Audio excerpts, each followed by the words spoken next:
ఎందుకు వాళ్ళ అన్నని కూడా గుప్పెట్లో పెట్టుకొని ఆట ఆడిస్తున్నావు మీద? అమ్మా ఒకసారి మనం ఒకసారి విష్ణుకి ఫోన్ చేద్దాము, ఎందుకంటే నిన్నటి వరకు కూడా బిగ్ టీవీతోనే ఆయన మనకి కనెక్ట్ అయ్యే ఉన్నారు. అమ్మాయిని ఎక్కడి నుండి ఎక్కడ తీసుకెళ్తున్నారు ఏంటి అని చెప్పి మొత్తం కూడా మనకి సమాచారం ఇస్తున్నారు. ఒకసారి ఫోన్ చేద్దాం, ఏమైనా ఫోన్ ఎత్తుతారో లేదా అమ్మాయిని ఎక్కడ తీసుకెళ్లారు ఏంటనేది ఒకసారి కనుక్కుందాం అమ్మా. ఒక్కసారి కంపల్సరీ చేయండి అమ్మా, రక్షించుకుందాం, మనం ఆడపిల్లని రక్షించుకుందాం. మీరు డయల్ చేస్తున్న నంబర్ ప్రస్తుతం బిజీగా ఉంది, దయచేసి కొంత సమయం తర్వాత మళ్ళీ ప్రయత్నించండి. आपके द्वारा डायल किया गया नंबर अभी व्यस्त है. రైట్, విష్ణుకి అయితే కాల్ చేయడం జరిగింది. విష్ణు ఫోన్ ఏంటంటే బిజీ వస్తుందమ్మా కంటిన్యూస్ గా. అదే అమ్మా, ఏం చేస్తుండు, ఎవరితో మాట్లాడుతుండు, ఆయన కాల్ లిస్ట్ తీయండి దయచేసి, ఆయన కాల్ లిస్ట్ కావాలి నాకు. రింగ్ అవుతుందమ్మా ఫోన్.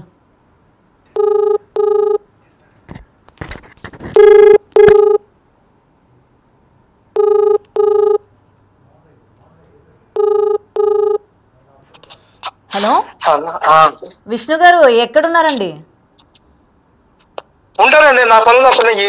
మీరు వాళ్ళ అన్నకి కానీ వాళ్ళ నాన్నకి కానీ వాళ్ళ అమ్మకి కానీ కాల్ చేయండి, నన్ను డిస్టర్బ్ చేయకండి. కాదండి, అమ్మాయిని తీసుకెళ్ళింది ధన్యవాదాలండి. విష్ణు గారు ఒకసారి మాట్లాడండి, అమ్మాయిని తీసుకెళ్ళింది. రైట్, ఫోన్ అయితే కట్ చేశారండి చాలా కోపంగా మాట్లాడుతూ. మళ్ళీ ఒకసారి ట్రై చేద్దాం.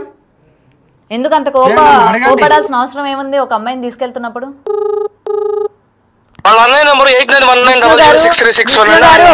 మాట వినండి ఒకసారి, చాలా ఉన్నాయి, నా పని అయిపోయింది. పని ఏమైపోయింది? అమ్మాయిని తీసుకెళ్తున్నారు కదా, అమ్మాయిని తీసుకొస్తున్నారు కదా. అఘోరి గారు, అమ్మా అతను అసలు చాలా కోపంగా మాట్లాడి ఫోన్ అయితే కట్ చేస్తూ ఉన్నాడు. ఏంటి ఏమనుకోవచ్చు అసలు తన యొక్క వ్యవహరించే తీరు? నిన్నటి వరకు కూడా మంచిగా రెస్పాండ్ అయ్యాడు, మీడియాకి మంచిగా మాట్లాడాడు, మీ గురించి కూడా చాలా వరకు చెప్పడానికి ఆయన చాలా అతి ఉత్సాహం కూడా చూపించాడు. మరి ఇవాళ అమ్మాయి గురించి అడిగేసరికి మన మీద రివర్స్ అవుతూ ఉన్నాడు. ముఖ్యంగా మీడియా పైన రివర్స్ అయ్యి ఆయన మాట్లాడుతున్న పద్ధతి కూడా మీరు వినే ఉంటారు కదా. అదే అమ్మా, నేనేమంటున్నా అంటే, నేను పోలీస్ వాళ్లకు నేను వచ్చిన తర్వాత నేను వదిలిపెట్టను. ఆయన కాల్ లిస్ట్ మొత్తం నాకు కావాలి, ఆయన కాల్ లిస్ట్ కావాలి. నేను నా ఫోన్ లో అడిగింది కదా, అతని ఫోను అతని కాల్ లిస్ట్ కావాలి. నేను బంగారం మొత్తం బయట పెడతా.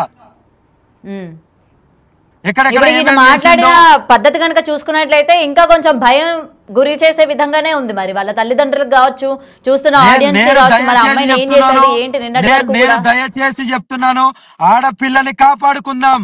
ఆ కుటుంబానికి నేను ఆదుకుంటాను ఆ కుటుంబానికి. కానీ ఈ రాక్షసుడి నుండి కాపాడదాం. వీడి ఫోన్ ని తెచ్చి ఏందనేది కాల్ లిస్ట్ గాని ఎవ్రీథింగ్ తీద్దాం. వీడి బండారం బయట పెడతా, కంపల్సరీ బయట పెడతా.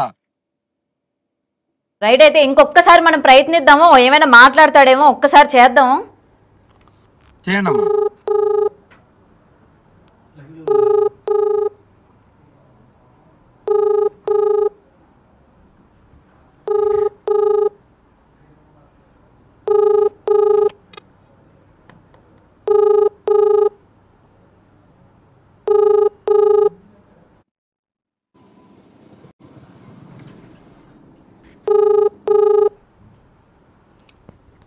రైట్, 2 సార్లు అయితే మనకి రెస్పాండ్ అవడం కూడా జరిగింది. మరి ఇప్పుడు మళ్ళీ కాల్ చేస్తున్నప్పటికీ ఆయన కాల్ కూడా లిఫ్ట్ చేయని పరిస్థితి.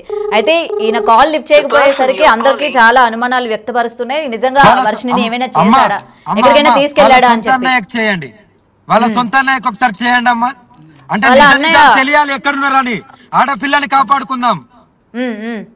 ఎందుకంటే ఈ విష్ణు వాళ్ళ సొంత అన్నయ్యని మ్యానిపులేట్ చేస్తుండు, గుప్పెట్లో పెట్టుకుండు. వాళ్ళ సొంత అన్నయ్య అంటే హర్ష కూడా విష్ణు చెప్పినట్టు చేస్తున్నాడు అంటారా? 100%. మనకి విష్ణు చెప్పడం జరుగుతుంది, మీరు నాకు అసలు ఫోన్ కూడా చేయొద్దు, మీకు కావాలంటే హర్షకి ఫోన్ చేయండి, మొత్తం కూడా హర్షనే చెప్తాడు, నన్ను ఎవరు ఏమీ అడగొద్దని చెప్తున్నాడు విష్ణు.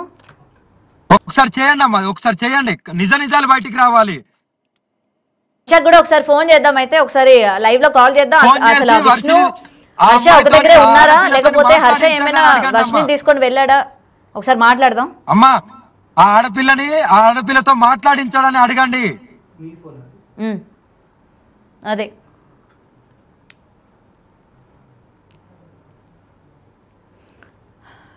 రైట్, ఒకసారి హర్షకి కూడా కాల్ చేద్దాం మనం.